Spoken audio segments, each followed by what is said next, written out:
Qəzalı vəziyyətdə olan köhnə binaların söküləcəyi ilə bağlı məsələ zaman-zaman gündəmə gəlir.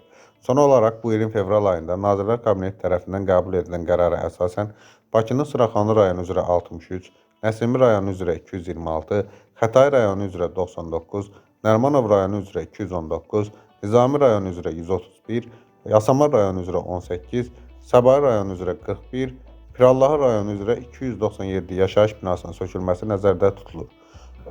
Ortada qərar olsa da, hələlik bu işlərin hansı mexanizm üzrə həyata keçiriləcəyi bəlli deyil.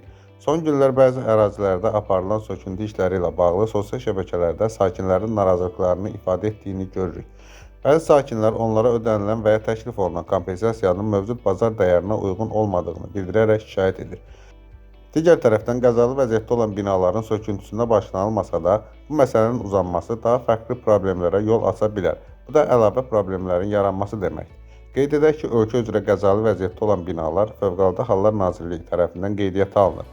Onların hansı səviyyədə qəzalı olduğu, bundan sonra nə qədər davam gətirəcəyi də aidiyyəti qurum tərəfindən araşdırılmalıdır. Ekspertlər hesab edir ki, bu gün ölkə üzrə qəzalı vəziyyətdə olan binaların sayı yüzlərlədir. Eyni zamanda paytaxtda mərkəzə yaxın ərazilərdə yerləşən fərdi evlər, 3, 4 və 5 mərtəbəli binaların da sökülməsi ilə bağlı qərar var. Bu qərarın 2040-cı ilə qədər tam icra olunması nəzərdə tutulur. Söküləcək evlər və binalarla bağlı hökumətin planı bu cür açıqlanır ki, həm tikintiyə, həm söküntüyə, həm də digər məsələlərə ciddi və xüsusi normalar tətbiq olunacaq. Bakı şəhər Memarlıq və Şəhərsalma Baş İdarəsinin rəisi Riyad Qasımov bu məsələyə münasibət bildirir. Stat: Bakı uzun illərdir monosektrik şəhərin bir mərkəzi kimi inkişaf edib. İdeyaya əsasən 2040-cı ilə kimi Bakının bir sıra mərkəzləri olacaq və bu mərkəzlər bir-biri ilə yaşıl koridorlar vasitəsilə əlaqələndiriləcək. Söküntü aparılan ərazilərdə meşə tipli parkların salınması, yaşıllıq zolaqlarının artırılması nəzərdə tutulur. Statın sonu.